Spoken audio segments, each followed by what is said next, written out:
BJP నియోజకవర్గ incharge వడ్డి మోహన్ రెడ్డి గారు, నియోజకవర్గ నాయకులు అడ్లూరి శ్రీనివాస్ గారు, బీజేపీ జిల్లా ఉపాధ్యక్షులు కందగట్ల రామచందర్, జిల్లా social media convener Sridhar, Bodhan మండల అధ్యక్షులు శిర్ప సుదర్శన్, పట్టణ అధ్యక్షులు పసులొట్టి గోపీకిషన్, మాజీ మండల అధ్యక్షులు మనోహర్, మాజీ పట్టణ అధ్యక్షులు కొలిపాక బాలరాజు, సీనియర్ నాయకులు మాసిని వినోద్, గుంత గంగాధర్, పట్టణ ప్రధాన కార్యదర్శులు మిర్జాపూర్ అరవింద్, రాజులదేవి పవన్ కుమార్, నాయకులు పెరిక వెంకటేష్, దుర్గప్రసాద్, పడాల శ్రీనివాస్, రాజు, కిరణ్ తదితరులు పాల్గొన్నారు.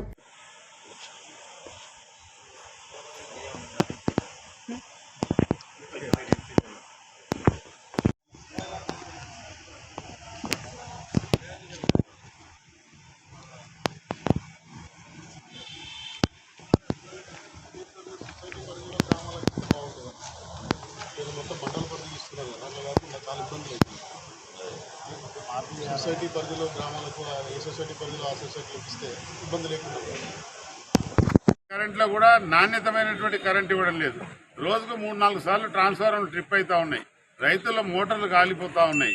కాబట్టి ఈరోజు వర్షాలకు కూడా పడక రైతులందరూ కూడా బోర్లతోటి పంటలు పండించుకోవాలనే ఆలోచనలో 24 గంటల కరెంట్ ఇవ్వాలని, నాణ్యమైనటువంటి కరెంట్ ఇవ్వాలని, రైతులకు కావాల్సినంత ఎరువును సరఫరా చేయాలని, రైతు భరోసా ఇవ్వాలని, రైతు రుణమాఫీ చేయాలని చెప్పేసి ఈరోజు భారతీయ జనతా పార్టీ తరఫున మేము డిమాండ్ చేస్తా ఉన్నాం.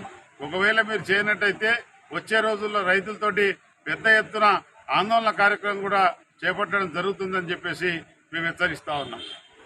భారత్ మాతా కీ జై, భారత్ మాతా కీ జై. బోధన్ మండల్, బోధన్ టౌన్ తరఫున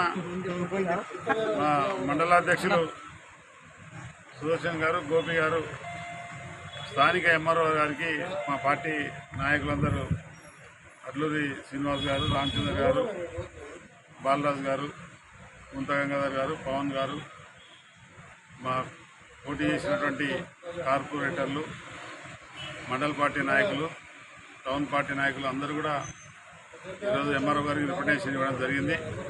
ఏదైతే యూరియా రైతులు మనకి ఏదైతే యూరియా లభించక, ఫర్టిలైజర్లు లభించక రైతులు ఏదైతే ఇబ్బంది పడుతూ ఉన్నారో ఆ ఇబ్బందిని తొలగించాలని ఎకరాకు 2 బస్తాలనే ప్రచారాలు జరుగుతూ ఉన్నాయి. 2 బస్తాలు కాదు, గతం నుంచి 4-5 బస్తాలతోటి రైతులు పంటలు పండిస్తూ ఉన్నారు. ఈరోజు 2 బస్తాలు అయితేనే పంట దిగుబడి రాదు అని చెప్పి రైతుల్లో ఆందోళన చెందుతూ ఉన్నారు. ఇచ్చేటువంటి యూరియా కూడా ఈ యాప్ల ద్వారా ఓటీపీలు చెప్పాలని, సెల్ ఫోన్ లేనటువంటి రైతులు ఎంతోమంది ఉన్నారు, స్థానికంగా లేనటువంటి రైతులు ఎంతోమంది ఉన్నారు. అందరికీ ఇబ్బంది కలుగుతుంది. కాబట్టి దీన్ని సొసైటీల ద్వారానే అయినా అన్ని గ్రామాలకు వచ్చే విధంగా, ఒకవేళ డీలర్కి ఇచ్చినట్టయితే డీలర్ అందుబాటులో ఉండే విధంగా రెవెన్యూ సిబ్బందిని నియమించి ఆ గ్రామంలో ఎంత భూమి సాగులో ఉంది, సాగులో ఉన్నటువంటి భూమికి ప్రతి ఎకరాకు ఫర్టిలైజర్ అందించే విధంగా కృషి చేయాలని చెప్పేసి ఎంఆర్ఓ గారికి రిప్రజెంటేషన్ చేయడం జరిగింది. దీని మీద ఈరోజు కాంగ్రెస్ పార్టీ చూసినట్టయితే రైతులకు అనేక రకాలుగా ఇబ్బందులు పడుతూ ఉన్నారు. రైతుల ఇబ్బందులు రైతు భరోసా దగ్గర నుంచి తీసుకుంటే రుణమాఫీ వరకు ఈరోజు చివరికి ఫర్టిలైజర్ సప్లైలో కూడా ఇబ్బంది జరుగుతూ ఉంది.